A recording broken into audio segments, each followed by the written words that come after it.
Alhamdulillah nahmaduhu wa nasta'inuhu wa nastaghfiruh wa na'udzu billahi min syururi anfusina wa min sayyiati a'malina. May yahdihillahu fala mudhillalah wa may yudlil fala hadiyalah.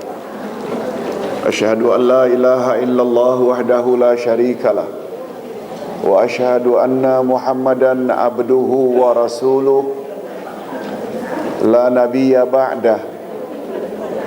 Allahumma salli wa sallim ala nabiyyina Muhammad wa ala alihi wa sahbihi ajma'in, amma ba'd.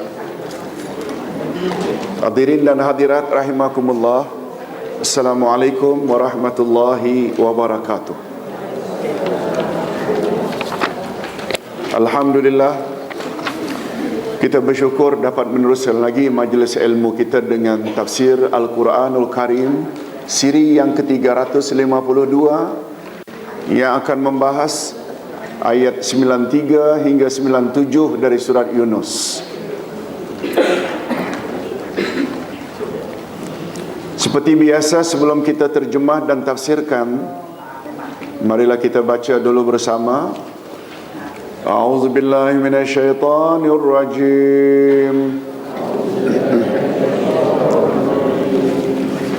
Wa laqad bawwa'na bani Israila mubawwa'a sidq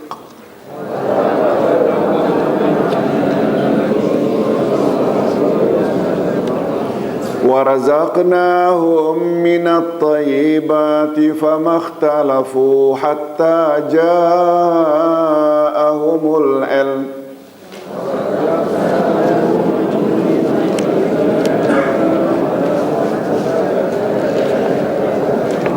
إِنَّ رَبَّكَ يَقْضِي بَيْنَهُمْ يَوْمَ الْقِيَامَةِ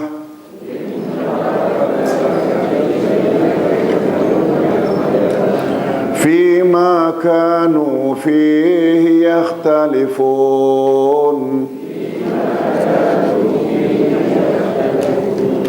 فإن كنت في شك مما أنزلنا إليك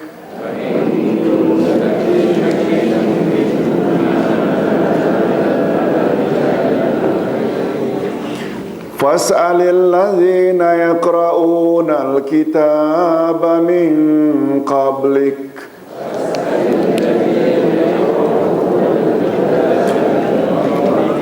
لقد جاءك الحق من ربك فلا تكونن من الممترين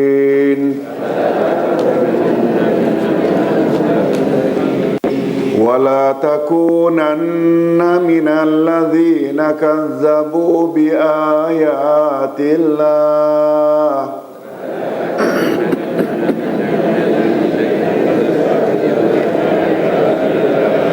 فتكون من الخاسرين إن الذين حقت عليهم كلمة ربك لا يؤمنون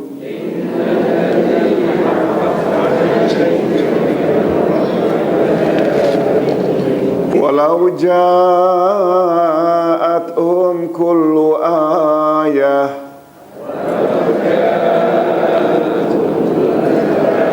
حتى يروا العذاب الأليم.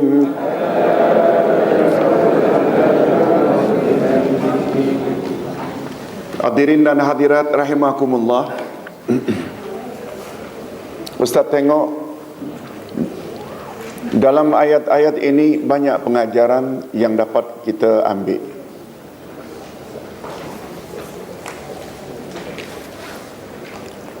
Ustaz secara peribadi juga banyak tahu setelah membahas ayat ini beberapa perkara. Mudah-mudahan perkongsian kita ini berfaedah. Amin ya rabbal alamin.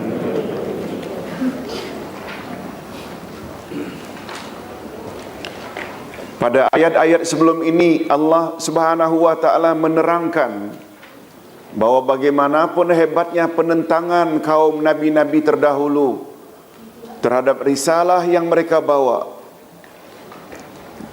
namun yang pasti menang pada akhirnya adalah kebenaran yang mereka bawa.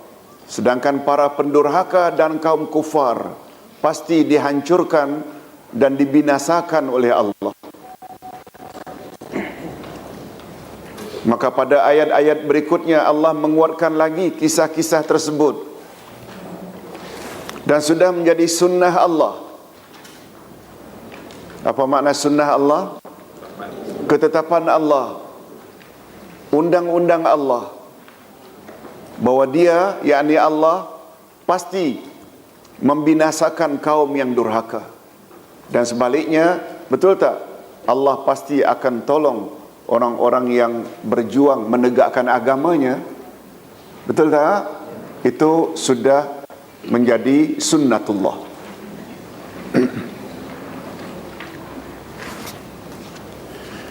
Kita teruskan dengan tafsiran ayat. Walaqad bawwa'na bani Israila mubawwa'a sidqin wa razaqnahum minat thayyibat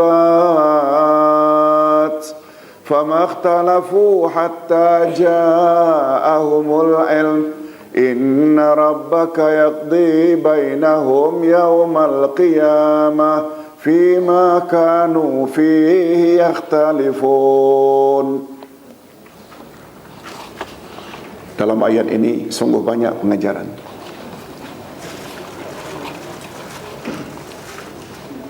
Dan sesungguhnya kami telah menempatkan Bani Israel di tempat kediaman yang bagus, dan kami beri mereka rezeki dari yang baik-baik. Maka mereka tidak berselisih kecuali setelah datang kepada mereka pengetahuan yang tersebut dalam Taurat. Sesungguhnya Tuhan kamu akan memutuskan antara mereka di hari kiamat tentang apa yang mereka perselisihkan itu. Dalam ayat ini Allah menyebut tentang kisah Bani Israel setibanya mereka di tempat yang dijanjikan. Allah Subhanahu wa taala telah menempatkan mereka di negeri yang indah dan subur, yakni Palestin. Mereka hidup mewah, rukun dan damai, penuh bahagia. Tetapi kemudian timbul perselisihan yang besar di kalangan mereka karena sesudah mereka mempelajari Taurat.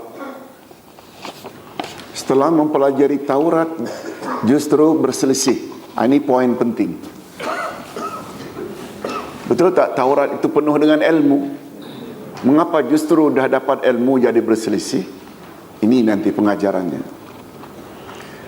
Padahal Allah Subhanahu wa taala telah menjelaskan segalanya dengan terang kepada mereka. Di antaranya tentang ciri-ciri atau sifat-sifat Rasul terakhir.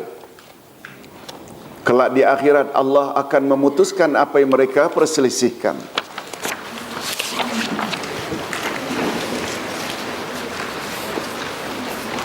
Imam Ibnu Katsir berkata, dalam ayat ini Allah menerangkan tentang nikmat yang telah Dia anugerahkan kepada Bani Israel. Apakah nikmat itu nikmat keagamaan atau nikmat keduniaan? Kedua-duanya Bani Israel dapat tak? Kemewahan hidup, tanahnya subur, Palestin. Mereka diberi petunjuk agama. Mereka ditempatkan oleh Allah di tempat kediaman yang baik, yakni negeri Mesir dan Syam, sampai ke Palestin dan sekitarnya. Dan setelah Fir'aun dan bala tenteranya binasa, maka Allah beri kekuasaan sepenuhnya kepada Nabi Musa alaihissalam untuk memerintah Mesir. Fir'aun dan pengikut-pengikutnya binasa dalam laut. Lalu siapa yang menguasai Mesir lagi? Musa. Ini sebagaimana firman Allah, tolong ikuti. Wa awrasnal qaumal ladzina kanu yustad'afuna masyariqal ardi wa magharibaha.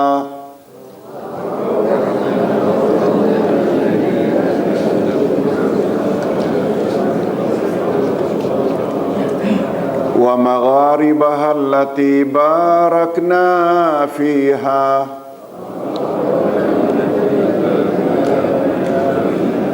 Wa tammat kalimatu rabbikal husna ba'ala bani Israila bima sabaru.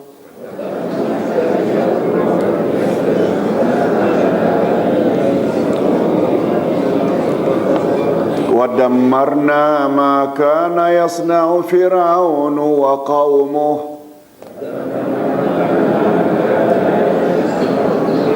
wa ma kanu ya'rishun. Dan kami pusakakan kepada kaum yang telah ditindas itu, kami telah pusakakan, kami telah warisi kepada kaum yang telah ditindas itu. Kaum apa? Bani Israel. Ditindas oleh siapa? Firaun. Dan kami pusakakan atau warisi kepada kaum yang telah ditindas itu negeri-negeri bahagian timur bumi dan bahagian baratnya, yakni Mesir dan Syam, dan telah kami beri berkah padanya, dan telah sempurnalah perkataan Tuhanmu yang baik sebagai janji untuk Bani Israel disebabkan kesabaran mereka. Dan kami hancurkan apa yang telah dibuat Fir'aun dan kaumnya, dan apa yang telah dibangun mereka. Nah, apa dia yang telah mereka bangun? Rupanya ada namanya kota Ramses. Sebab Fir'aun itu, kan itu nama kedudukan, jabatan, bukan nama orang. Orangnya siapa? Ramses. Itu sebabnya ada kota Ramses. Allah telah musnahkan. Selain itu juga menara yang dibangun oleh Haman. Masih ingat? Menara apa itu? Menara berkembar kan? Ya, dalam Quran Allah cerita, Fir'aun berkata, "Ya Haman, ibnili sarhan." Wahai Haman, binakan untukku bangunan tinggi pencakar langit, supaya aku boleh melihat Tuhan Musa, dan aku kira Musa itu berbohong saja. Lalu Haman pun dan orang-orangnya bina bangunan tinggi. Boleh tak kalau kita katakan hari ini macam menara? Yes. Tower. Itu juga musnah. Betul tak hari ini kalau kita ke Mesir, sudah tak ada lagi kota Ramses, sudah tidak lagi menara itu. Yang ada, kalaupun ada, piramid. Betul tak? Yes.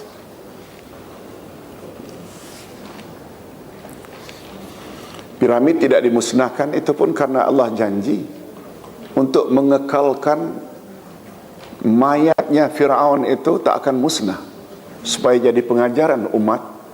Kalau tak salah, betul tak jenazah Fir'aun itu dalam piramid?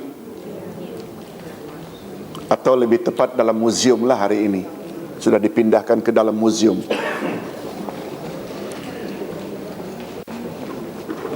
Imam Ibn Katsir mengisahkan di dalam tafsirnya, ketika menafsirkan ayat di atas, yang ringkasannya sebagai berikut. Ustaz ringkaskan saja, tidak exactly macam ini, tapi ringkasan saja, sebab terlalu panjang. Ustaz dapat ringkaskan ada 8 poin. Mungkin dia boleh memberi ilmu baru bagi kita. Yang pertama, setelah selamat menyeberang lautan, setelah selamat menyeberangi lautan,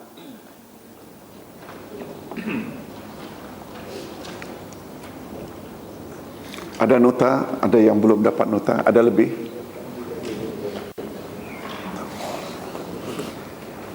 Setelah selamat menyeberangi lautan, Nabi Musa membawa Bani Israel menuju Baitul Maqdis. Betul tak? Sampai saja di tepian Jazirah Arab, semenanjung Arab, Musa bawa Bani Israel menuju ke Palestin, Baitul Maqdis. Ketika itu Baitul Maqdis atau Palestin dikuasai oleh Amalekah, yakni penguasa yang sangat ganas dan zalim. Bani Israel sangat takut dan gerun dengan kekejaman Amalekah yang gemar membunuh. Apa namanya? Amalekah ni nama satu kaum. Bila kita lihat kamus bahasa Arab, Amalekah iaitu manusia yang berbadan besar. Diterjemahkan juga dengan giant.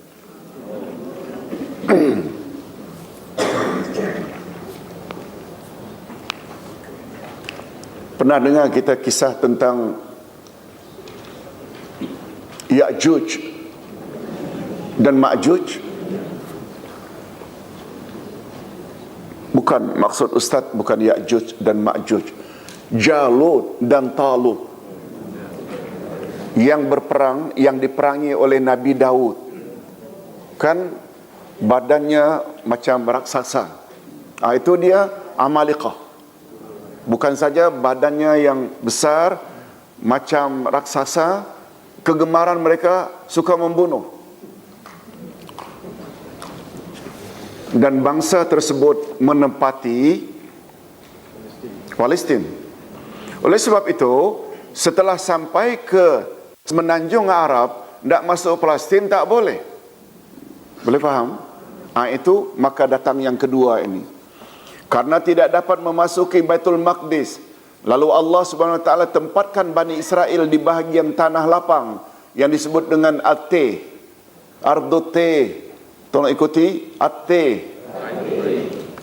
Selama 40 tahun. Selama 40 tahun mereka diletakkan oleh Allah di tanah yang lapang bernama Ardut-Teh.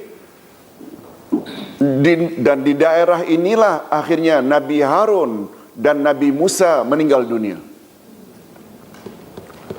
Rupanya mereka berdua ni tak sempat masuk Baitul Maqdis. Betul tak? Bagi kita ini ilmu baru bagi Ustaz. Selama ini kita anggap dengan Musa sekali masuk. Rupanya Harun meninggal dunia kemudian disusuli oleh saudaranya Musa, meninggal di Ardut-Teh sebelum sempat masuk Baitul Maqdis.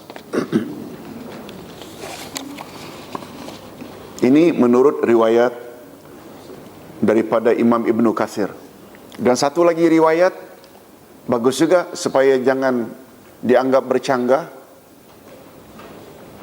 walaupun nampaknya macam bercanggah. Kubur Nabi Harun di atas bukit Uhud di Madinah.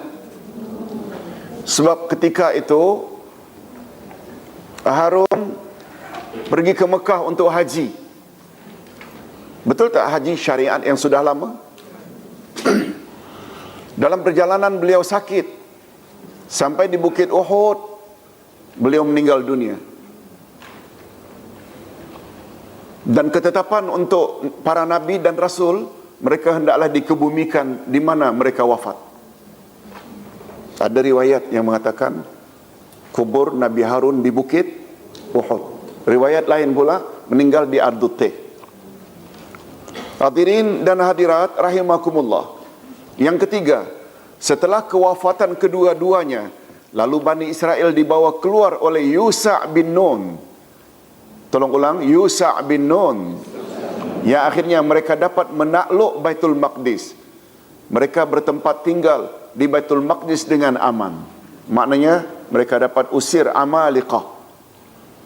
Tak disebut secara detail macam mana mereka dapat menguasai Baitul Maqdis.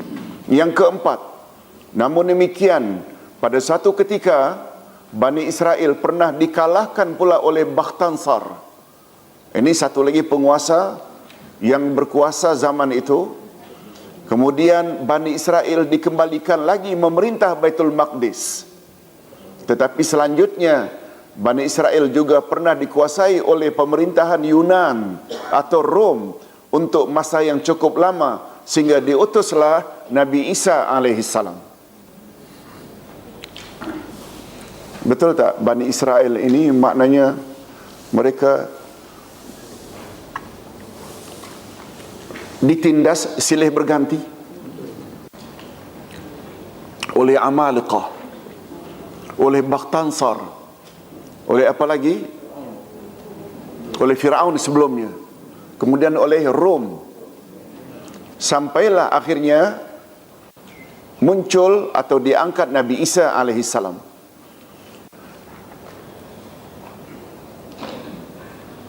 Nah, ketika itu orang-orang Yahudi di bawah kekuasaan Rom atau Yunan.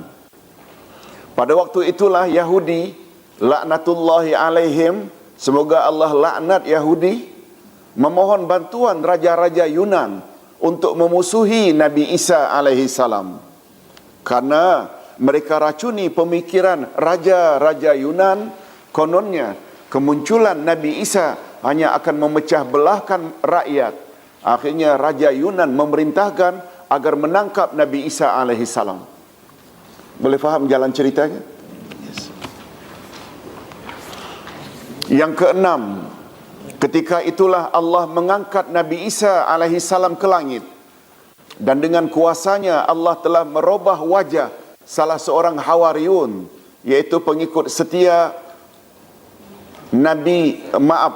sahabat Nabi Isa yang khianat. Hawari seperti wajah Nabi Isa, dan akhirnya dialah yang ditangkap dan seterusnya disalib. Allah berkuasa tak? Berkuasa. Mereka mendakwa bahawa yang disalib itu adalah Nabi Isa alaihi salam, padahal sebenarnya bukan Nabi Isa. Hakikat ini dikisahkan sendiri oleh Allah dalam firman-Nya. Tolong ikuti. Wa qawlihim inna qatalnal masiha Isa ibn Maryam Rasulullah.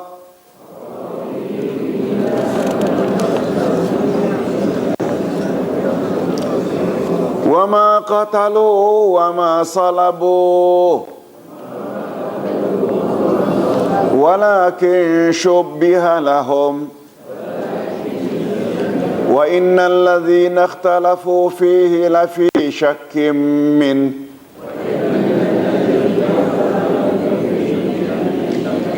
ma lahum bihi min ilmin illa ittiba'az zann wa ma qataluhu yaqina. Dan karena ucapan mereka, sesungguhnya kami telah membunuh Al-Masih Isa putra Maryam Rasulullah, padahal mereka tidak membunuhnya dan tidak pula menyalibnya, tetapi yang mereka bunuh ialah orang yang diserupakan dengan Isa bagi mereka. Sesungguhnya orang-orang yang berselisih faham tentang pembunuhan Isa benar-benar dalam keraguan tentang yang dibunuh itu. Mereka tidak mempunyai keyakinan tentang siapa yang dibunuh itu, kecuali mengikut persangkaan belaka. Mereka tidak pula yakin bahawa yang mereka bunuh itu adalah Isa. Betul tak mereka hanya menyangka-nyangka saja? Yang pasti, menurut cerita dari Allah, yang dibunuh itu Isa atau bukan? Tapi yang dibunuh siapa? Hawari yang khianat. Macam mana caranya dia ditangkap? Karena Allah robah wajahnya exactly macam wajah Nabi Isa, sehingga dia ditangkap. Namun demikian, di dalam golongan Nasrani, Yahudi sendiri masih ragu-ragu.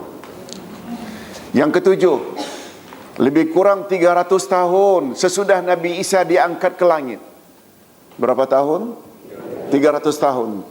Lalu salah seorang raja Yunan yang bernama Konstantin memeluk agama Nasrani. Asalnya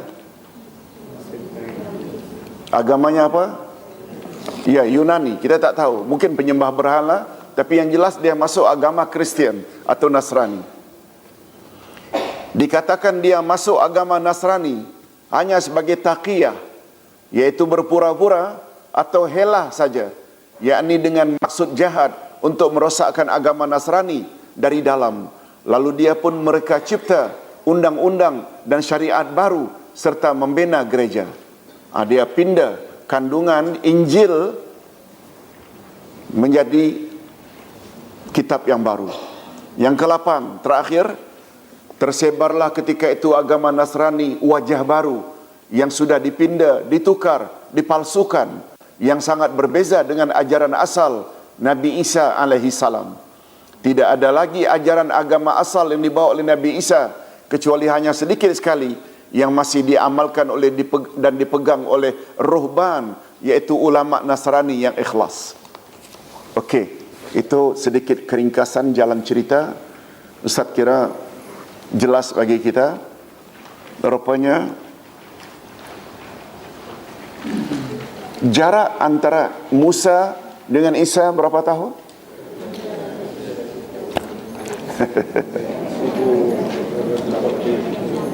1000 tahun lebih. Berapa lebihnya, Dato'? 1800. Kata Profesor Wahbah Az-Zuhaili, nak mengetahui jarak antara Musa dengan Isa, ketahui saja jarak 2 Imran. Betul tak dalam Al-Quran ada surah Ali Imran? Ali Imran maknanya keluarga Imran. Imran yang paling utama yang dibahas oleh ayat Quran, Imran bapaknya Musa dan Imran bapaknya Maryam. Betul tak? Boleh tak dengan kata lain, bapaknya Maryam, bapaknya Musa namanya Imran, dan Imran kedua datuknya Isa? Boleh tak? Yes. Jarak in between 1800 tahun. Ya. Bapaknya Musa itu namanya Imran juga, Musa bin Imran. Dan yang kedua Maryam binti Imran. Jadi 2 Imran ini. Imran kedua ini adalah datuk daripada Nabi Isa. Jarak di antaranya 1800 tahun. Ustaz dulu pernah sebut, in between antara Musa dengan Isa, ada tak rasul-rasul dan nabi-nabi yang lain? Ada. Siapa dia? Ya, betul. Daud dulu. Baru dapat anak namanya Sulaiman. Sulaiman Daud ke Daud Sulaiman? Sulaiman Daud menteri kita, Allah yarham. Sulaiman bin Daud. Daud inilah yang berperang melalui Jalut. Ya, Goliath. Ketika itu David, rajanya bernama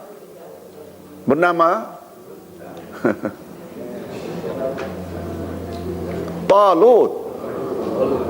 Di zaman-zaman itu dia ada Od belakangnya. Daud, Talut, Jalut. Jalut ini yang Goliath. Mana yang baik, mana yang jahat?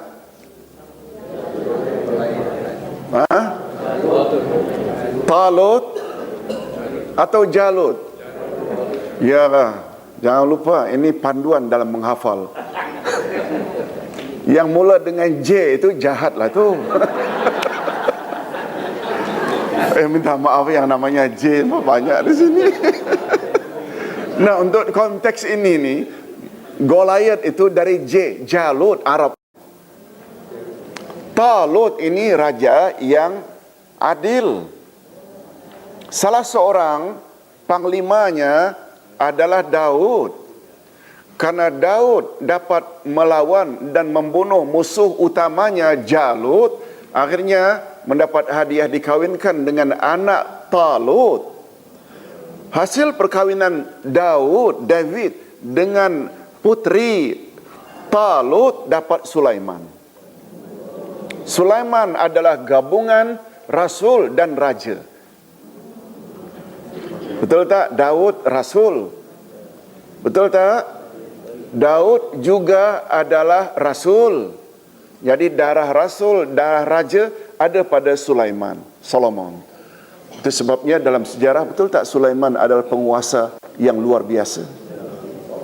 Malah faham bahasa binatang, dapat kontrol syaitan, dapat kontrol angin. Allahu Akbar. Hadirin dan hadirat rahimakumullah. Kita teruskan dengan penjelasan berikut. Syekh Al-Jazairi berkata, pengajaran yang dapat diambil di atas dalam ayat di atas antaranya. Ini menurut Syekh Al-Jazairi. Jika Allah ingin membinasakan suatu umat, lalu Allah akan menjadikan mereka berselisih disebabkan oleh ilmu pengetahuan.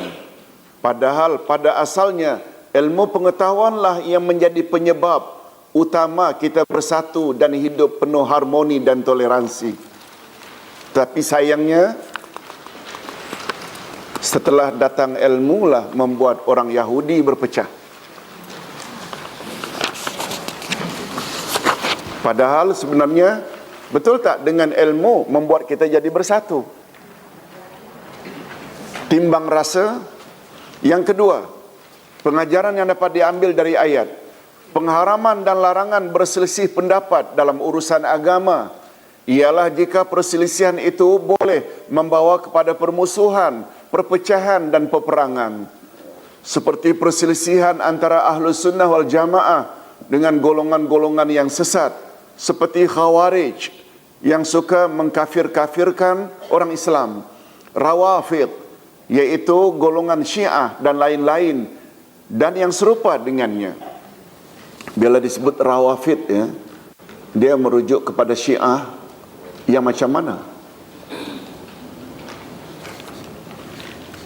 Semua kita tahu Syiah adalah pengikut setia Sayyidina Ali.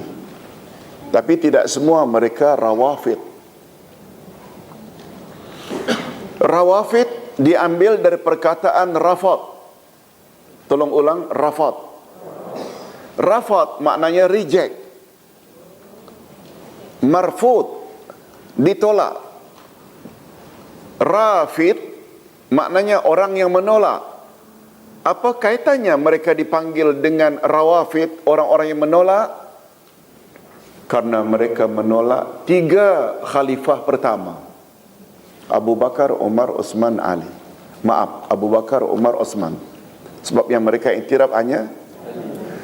Tapi tidak semua Syiah yang menolak ketiga-tiga khalifah tersebut. Yang paling hampir dengan Ahlus Sunnah wal Jamaah adalah Syiah Zaidiyah. Syiah Zaidiyah. Cuma yang menjadi kita bimbang,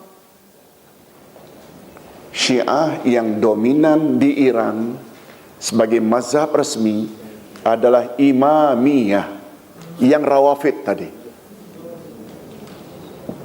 Boleh faham? Yang menolak Abu Bakar, Umar, Uthman. Itu yang kita bimbang. Kalau Zaidiyah tak bimbang sangat. Paling-paling salatnya Allahu Akbar, tangan lurus.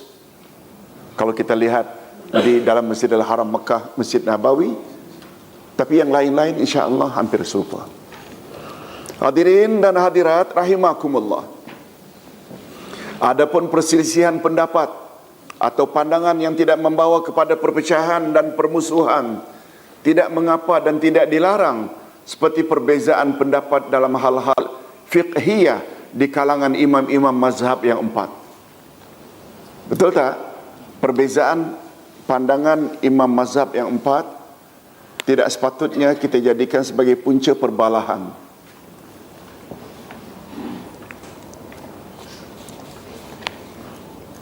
Ada yang apabila salat mereka ucap niat mereka dengan usalli fardaz zuhri, sepatutnya kan tidak ada. Tapi ada yang berpendapat begitu.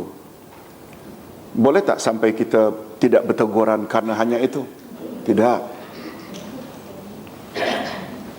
Ada pendapat yang mengatakan sentuhan lelaki wanita yang bukan mahram atau dengan isterinya batal wudu. Ada tak pendapat yang mengatakan tidak batal? Yang macam itu tak sepatutnya kita jadikan sebagai apa? Punca perbalahan sama kita. Okey, itu maksudnya. Yang ketiga, pada hari kiamat Allah akan menetapkan keputusannya terhadap perselisihan yang berlaku di kalangan manusia dengan adil dan bijaksana. Hadirin dan hadirat, mengulas poin pertama. Bila ilmu kita bertambah, terutama tentang Al-Quran dan Sunnah, betul tak akan membawa kita kepada perpaduan dan persatuan? Allah dah sebut tadi pada pelajaran pertama, apa dia? Cara syaitan menggoda manusia, menghalang kita merujuk perkara yang kita pertelingkahkan kepada Quran dan Sunnah. Ada tak usaha syaitan menghalang kita balik pada Quran dan Sunnah? Padahal menurut Quran dan Sunnah, taatlah Allah, taatlah Rasul dan ulil amri. Bila kamu berbeza pendapat, maka rujuklah kepada Allah dan kepada Rasul. Apa makna rujuklah kepada Allah? Pada Quran, pada Rasul, pada hadis. Okey. Wujud tak dalam masyarakat? Bila kita ajak masyarakat kembali pada Quran dan As-Sunnah, yang mengajak justru dituduh pemecah belah. Betul tak? Betul tak? Betul tak sebenarnya mengajak pada Quran dan As-Sunnah mengajak kepada bersatu, kepada asal? Itu yang Ustaz maksudkan. Yang patut dikatakan sebagai pemecah belah ialah mereka yang coba ingin membawa ajaran yang tidak diajar oleh Rasul dan para sahabat. Mana ada dari Rasul menyuruh, bila kamu nanti dalam keadaan susah, setelah aku meninggal dunia, bertawassullah kepadaku, mintalah padaku. Ada tak? Tak. Kalau tidak tengok macam mana Umar Ibn Khattab. Umar Ibn Khattab ketika Madinah dilanda kemarau panjang, Nabi dah wafat dah. Yang Umar cari kubur Nabi ke atau uncle Nabi yang bernama Abbas? Uncle Nabi. Ya Abbas, kata Umar, Madinah dilanda kemarau panjang, baginda telah wafat. Ketika baginda masih hidup, aku datang pada Rasul minta tolong didoakan. Kami buat salat istisqa. Setelah doa Nabi, hujan pun turun. Sekarang baginda dah wafat. Engkau adalah uncle-nya. Berdoalah untuk kami supaya hujan turun. Abbas pun mengangkat tangan berdoa. Tak lama kemudian datang awan, turun hujan. Yang itu boleh tak? Umar Ibn Khattab tidak pun menyebut-nyebut dan datang pada kuburan Nabi. Ya Rasulullah, engkau walaupun telah wafat tapi tetap dekat dengan Allah. Engkau kekasih Allah, mintalah kepada Allah supaya hujan turun. No. Justru yang sekarang ingin mengajak kepada dan melarang perbuatan itu dituduh yang bukan-bukan. Betul tak? Padahal kita coba, nah ini yang kita maksudkan. Tidaklah mereka orang-orang Yahudi itu berpecah belah kecuali dah datang ilmu. Hadirin dan hadirat, antara ahli kitab dengan musyrikin, mana sebenarnya yang tertunggu-tunggu kedatangan dan kemunculan Rasul terakhir? Mengapa ahli kitab? Karena dalam kitab mereka sudah disebut ciri-ciri akhir zaman, Rasul akhir zaman. Betul tak akhirnya mereka tak jadi ikut Nabi Muhammad padahal dah ada ilmu? Itu maksudnya mereka berpecah belah setelah datangnya ilmu. Betul tak sebenarnya dengan datangnya ilmu kita sepatutnya bersatu? Itu yang Ustaz maksudkan. Ayat ini memberi isyarat itu. Kita teruskan dengan ayat berikut. Izinkan Ustaz untuk Terjemahkan saja ya, mengingat masa. Maka jika kamu Muhammad berada dalam keraguan-raguan tentang apa yang kami turunkan padamu, maka tanyakanlah kepada orang-orang yang membaca kitab sebelum kamu. Sesungguhnya telah datang kebenaran kepadamu dari Tuhanmu. Sebab itu janganlah sekali-kali kamu termasuk orang-orang yang ragu-ragu. Pada ayat ini Allah menerangkan pada Nabi Muhammad sallallahu alaihi wasallam tentang sikap para pendeta Yahudi dan Nasrani terhadap kitab-kitab yang diturunkan kepada mereka. Jika engkau masih ragu-ragu lagi terhadap sikap mereka itu, maka tanyakan saja kepada pendeta-pendeta yang telah mengetahui dan membaca kitab-kitab yang telah kami turunkan itu sebelum aku menurunkan Al-Quran kepadamu, wahai Muhammad. Oleh itu, ayat ini mengandungi sindiran kepada pendeta-pendeta Yahudi dan Nasrani serta mengungkapkan perbuatan dosa yang telah mereka lakukan. Imam Qatadah bin Du'amah berkata, telah sampai berita kepada kami bahawa Rasulullah bersabda, tolong ikuti, la asyukku wala as'al. Aku tidak ragu dan aku tidak akan bertanya. Mengapa Nabi sebut ini? Kan ayat tadi menyebut, bila engkau hai Muhammad masih ragu-ragu lagi, tanyalah ahli kitab itu tentang apa yang telah kami turunkan padamu. Lalu Nabi mengambil sikap, aku tidak ragu dan aku tidak merasa perlu untuk bertanya. Maknanya, apa yang Allah telah turunkan pada Nabi, Nabi yakin tak? Sehingga tak perlu ragu, tak perlu bertanya lagi malah. Hadirin dan hadirat rahimakumullah, ayat ini menegaskan, demikian juga pendapat Abdullah ibnu Abbas, Sa'id bin Jubair dan Hasan al-Basri. Mereka berkata, ayat ini menegaskan dan memaklumkan pada umat Muhammad bahawa sifat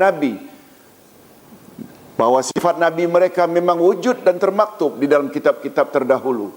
Ini sebagaimana firman Allah, tolong ikuti, alladzina yattabi'una ar-rasulan nabiyyal ummi alladzi yajidunahu maktuban 'indahum fit Taurat wal Injil, yaitu orang-orang yang mengikuti Rasul Nabi yang ummi, yang namanya mereka dapati tertulis di dalam Taurat dan Injil yang ada di sisi mereka. Jelas dari ayat ini bahawa ciri-ciri sifat-sifat Nabi sememangnya sudah tertera di dalam Taurat dan Injil. Imam Al-Qurtubi berkata, ada beberapa tafsiran tentang ayat ini. Antaranya, ayat ini ditujukan kepada Nabi Muhammad sallallahu alaihi wasallam, tetapi maksudnya untuk selain Nabi. Sekiranya engkau ragu-ragu, ayat maksudnya, kata Imam Al-Qurtubi, bukan maksudnya Nabi itu ragu, tapi yang dimaksudkan oleh Allah adalah selain Nabi. Selain Nabi, betul tak maksudnya umatnya? Jika kamu hai umat masih ragu-ragu, itu maksudnya. Artinya, wahai penyembah berhala, jika kamu ragu-ragu tentang kebenaran Al-Quran, maka tanyalah kepada orang Yahudi yang masuk Islam seperti Abdullah bin Salam dan lain-lain.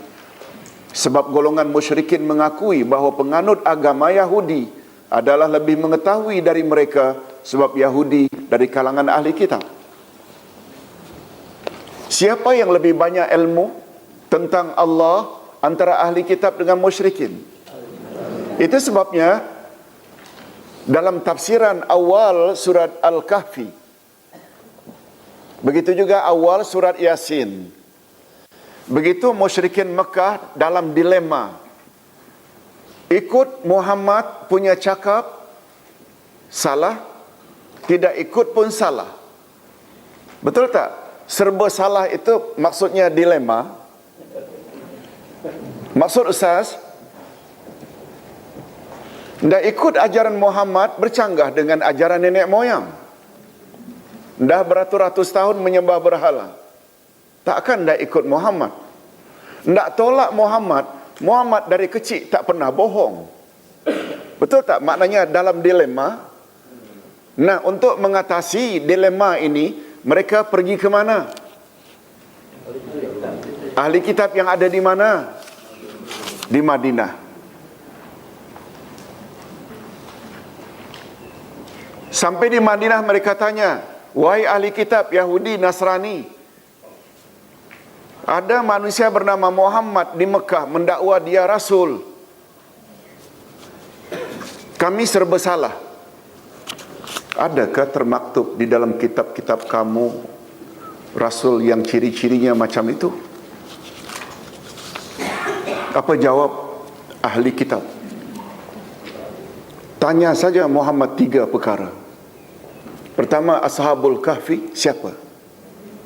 Yang kedua, Nabi Khidir. Yang ketiga, Zulkarnain. Kalau dia dapat jawab, itu dia Rasul sebenar. Kalau tak dapat jawab, kamu buatlah sesuka-suka hati kamu. Nak bunuh ke, nak usir dia ke dari Mekah, sebab itu bermakna dia Nabi palsu. Boleh faham? Maksud Ustaz bawa cerita ini, betul tak musyrikin akui ilmu ahli kitab lebih tinggi? Itu maksudnya dari sudut itu. Hadirin dan hadirat rahimakumullah. Yang kedua, ayat ini ditujukan pada Nabi, bukan pada selainnya. Jika engkau wahai Muhammad masih ragu-ragu lagi tentang akan apa yang kami turunkan, habarkan kepadamu, maka engkau tanyalah saja kepada ahli kitab yang masih ragu-ragu tentang engkau. Yang ketiga, ragu-ragu di sini dengan makna syak atau keraguan dengan makna sempit. Sempit. Syak, ragu-ragu dengan makna sempit. Dayiq. Maksudnya, jika dadamu sempit karena kekufuran mereka, maka bersabarlah wahai Muhammad, dan selanjutnya tanyalah ahli kitab betapa sabarnya para nabi terdahulu dalam menghadapi karenah dan sikap kaumnya. Ya. Jadi tafsiran ini sangat bagus. Dan kita teruskan dengan ayat berikut. Dan sekali-kali janganlah kamu termasuk orang-orang yang mendustakan ayat-ayat Allah dan menyebabkan kamu termasuk orang-orang yang rugi.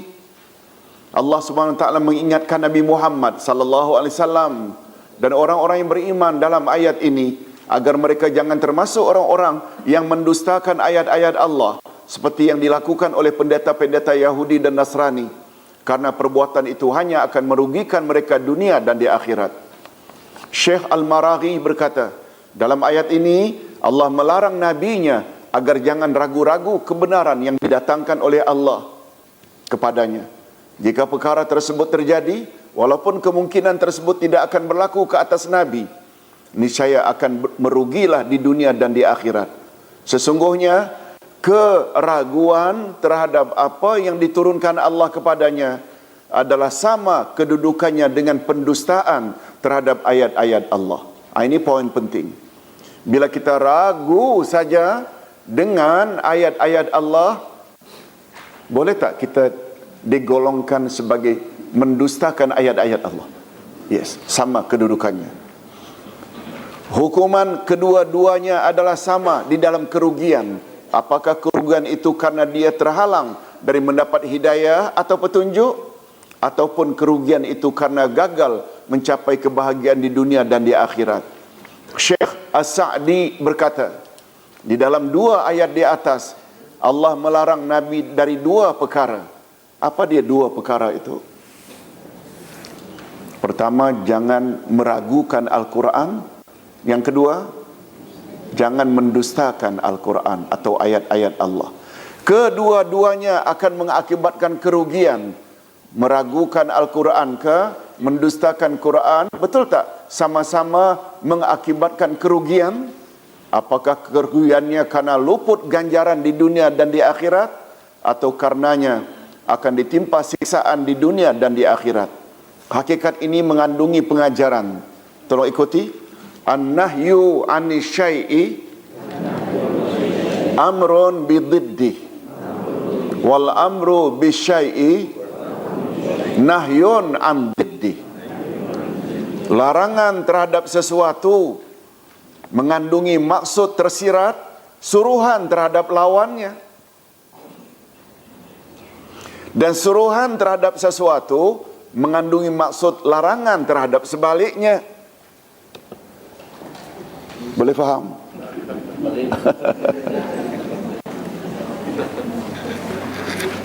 Suruhan terhadap sesuatu ada tak secara tersirat melarang kita melakukan sebaliknya? Aqimus salah, dirikan salat. Ada tak suruhan? Tersirat tak larangan mengabaikan salat? Itu maksudnya.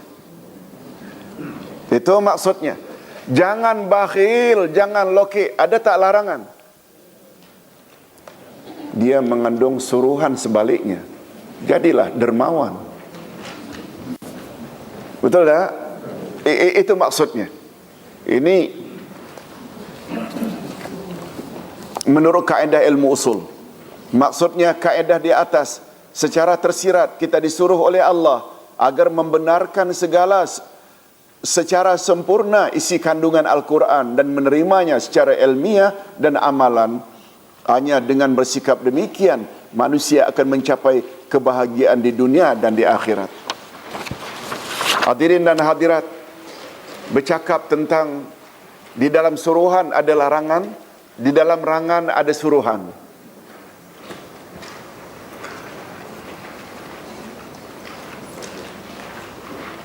Tolong ikuti. Wabil walidaini ihsana. Terhadap kedua ibu bapakmu hendaklah kamu berbuat ihsan. Ada suruhan atau larangan secara tersurat? Tersuratnya apa? Berbuat baik pada ibu bapa. Suruhan tak? Suruhan. Dengan kata lain secara tersurat. Yang dalam istilah ilmu tafsir apa dia? Ikut mantuk. Ya, ini penyelamat. Ada sebut mantuk. Apa lawan mantuk? Ngantuk. Ada penyelamat. Mafhum. Mafhum maknanya tersirat. Jadi dalam suruhan Allah mantuk berbuat ihsan pada mak bapak, ada tak secara tersirat larangan durhaka? Yes. Dan kata ulama menambah, larangan tersirat di dalam suruhan tersurat dosanya lebih besar berbanding larangan yang datangnya tersurat. Repeat. Larangan tersirat yang tersuratnya suruhan. Dengan suruhan dapatlah secara tersirat larangan. Larangan yang datangnya secara tersirat dosanya lebih dahsyat berbanding larangan yang datangnya tersurat. Dengan kata lain, jangan mendakwa durhaka pada mak bapak itu dosanya kecil berbanding minum arak. Minum arak datangnya direct, tersurat.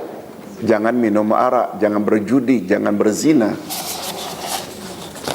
Tetapi datang larangannya durhaka pada mak bapak secara tersirat, itu adalah lebih besar. Hadirin dan hadirat, dengan kata lain, tidak buat suruhan adalah lebih besar dosanya daripada melanggar larangan yang datangnya secara tersurat. Baiklah, kita bahas kemudian itu insya-Allah. Tolong ikuti ayat terakhir. Innal ladzina haqqat alaihim kalimatu rabbika la yu'minun.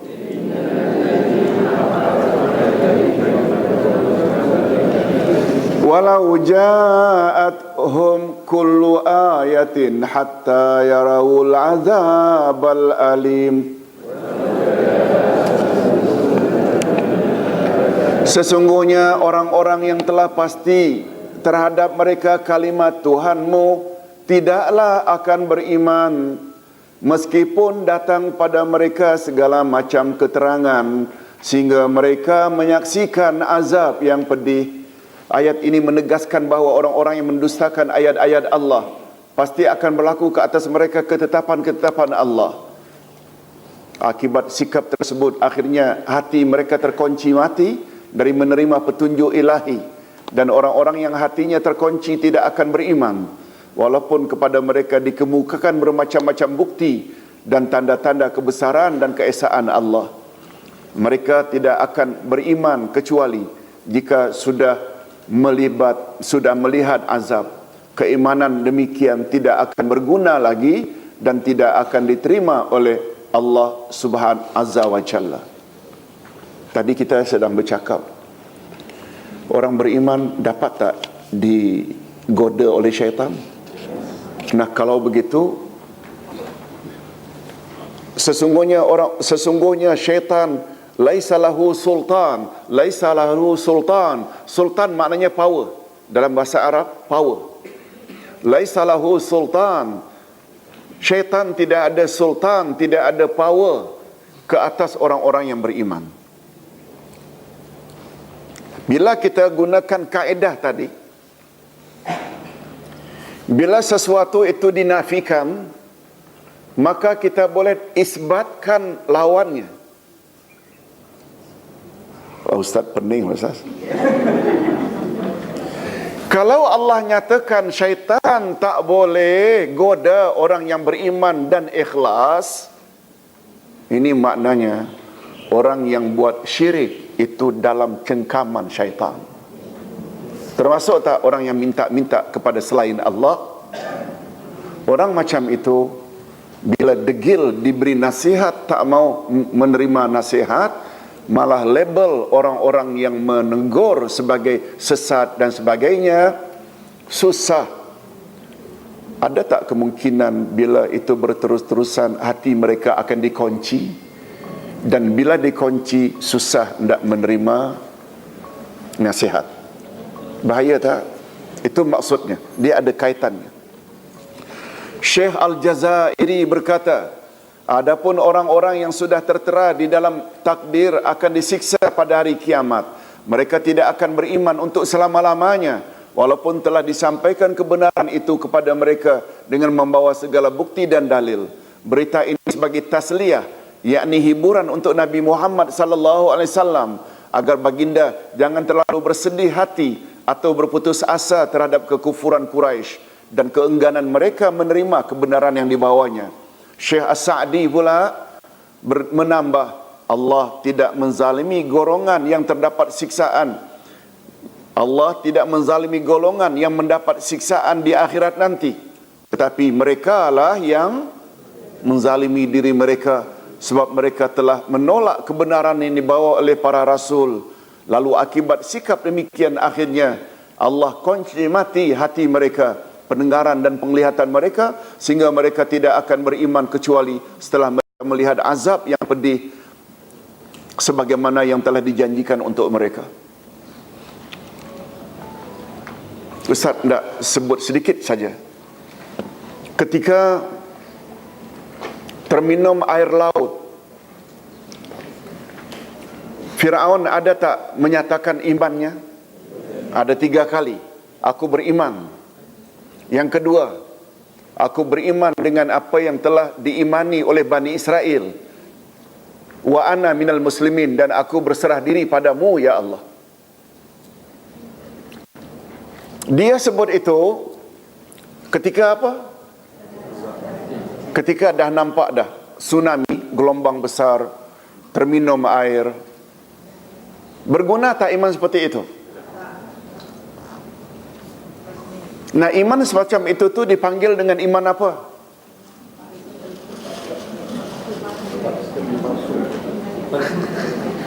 Pelajaran minggu lalu. Tolong ikuti. Al-imanu bil musyahadah. Beriman karena dah menyaksikan azab turun. Al-imanu bil musyahadah tak berguna. Nah, kalau begitu yang berguna al-imanu bil ghaib. Alhamdulillah. Hampir saja bil lupa. Al-imanu bil ghaib. Betul tak itu ciri-ciri pertama orang bertakwa yang Allah sebut pada awal Al-Baqarah? Siapa muttaqin? Alladzina yu'minuna bil ghaib. Baru wa yuqimunas salah. Nomor satu, iman pada yang ghaib. Kita hari ini tak nampak lagi bencana akan menimpa, tapi kita tetap beriman. Beriman terhadap yang ghaib. Termasuk tak beriman di kiri kanan kita ada yang mencatat? Termasuk tak keimanan kita walaupun kita sendirian tetapi Allah tetap melihat dan mengetahui? Itu semua namanya al-imanu bil. Dan iman yang tak berguna tadi namanya al-imanu bil musyahadah. Musyahadah maknanya menyaksikan azab.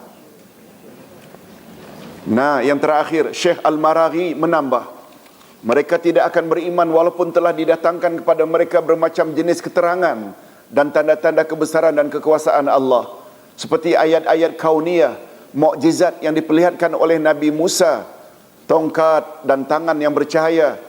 Begitu juga ayat-ayat yang diturunkan kepada kamu, seperti ayat-ayat Quran yang tidak mampu ditandingi oleh umat manusia, yang semuanya menunjukkan kebenaran ajaran yang kau bawa. Namun mereka tetap saja enggan beriman, kecuali setelah mereka menyaksikan azab dengan mata mereka sendiri. Iman mereka ketika itu, tolong ikuti, ittiraran, yang artinya terpaksa. Bukan iman ikhtiaran.